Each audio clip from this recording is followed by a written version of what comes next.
I've heard it said of homosexuals that it doesn't matter how you were born, you need to be born again. How do you minister to those in San Francisco who are living in the homosexual lifestyle? That's good. That's good.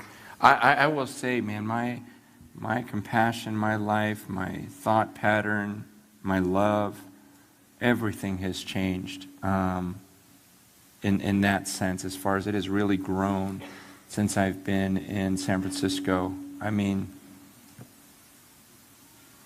like I said, the issues, the sin issues are so much more glaring. But you know, the way I approach that is the same way I approach a couple that's ready to divorce. One of the issues that the homosexual community and those who struggle with it, the reason why a lot of them have a problem with the church is we treat it as a sin that's so much worse than the others. And we'll excommunicate people for homosexuality, but we won't do it for divorce. And I do it for divorce. It's a terrible sin in the sight of God. When you're cheating on your wife, or you're going to leave her for some ungodly reason, an unbiblical reason, man, we pursue it, we fight against it. But it's kind of like what I said about singleness. This isn't really about sexuality as much as it is about surrender to the kingdom and being a person who's about the kingdom that says, look, if I'm single the rest of my life, that's not the biggest thing in my life. It's not my sexuality or my desires, my sexual urges that define who I am. I find my identity in, are you kidding me? Like, I speak to God? Are you kidding me? Like I can actually be his servant and I can do what he calls me to do, and I can, man, I'm going to be with him forever. Like, where's that identity found in? It's no different from be careful how I word this stuff, but I guess to me a lot of these sin issues are secondary. The bottom line is, let's just start here.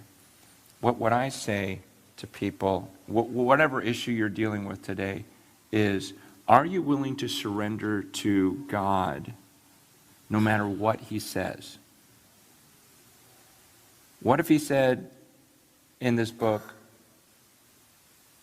Chinese people have to stand on their heads? I mean, that's just an example. Like, I'll try to stand on my head. I mean, he's God. What if he said, Chinese people don't get to marry? He's God. I don't like that, but I'm going to surrender to that because I understand the difference between a creator and a created being. Like, so whatever. And before we even get to what does this book actually say, I have to say, do you just surrender? Would you surrender? I mean, if you disagree with God on an issue, would you still submit to him? I really believe that's the core issue here. And then to say, if so, which that's the type of person I want to be also, then let's look at this book together. Because a lot of what following Jesus is about, deny yourself and pick up your cross and follow me. A lot of this is about beating your body and making it your slave. It's about not doing some of the things you very much want to do. That's just a major part of what it means to follow Jesus. And so it's not even I don't even think that's the core issue. That's not the first thing I talk about. If two guys come in holding hands or whatever, that's not the first thing I'm going to address. I really think we jump to that too quickly, rather than saying, okay, at the core of your being, do you believe in a creator? And if he is your creator, would you surrender to whatever he asked you to do?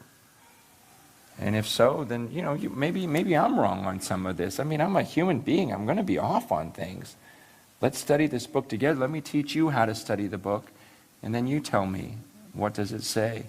But I just think we've done a very poor job as a church with a lot of sin issues. I personally, from my best understanding of Scripture, of this book, I go, man, it appears to be a sin to me.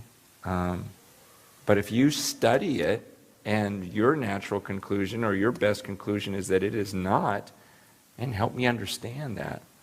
I want to see that, but I want to see it from Scripture and not from reasoning, because we're all going to reason. And a lot of times we fight for the things we want. I fight for some of the things I want, and not necessarily the things that are true. It's just what we do.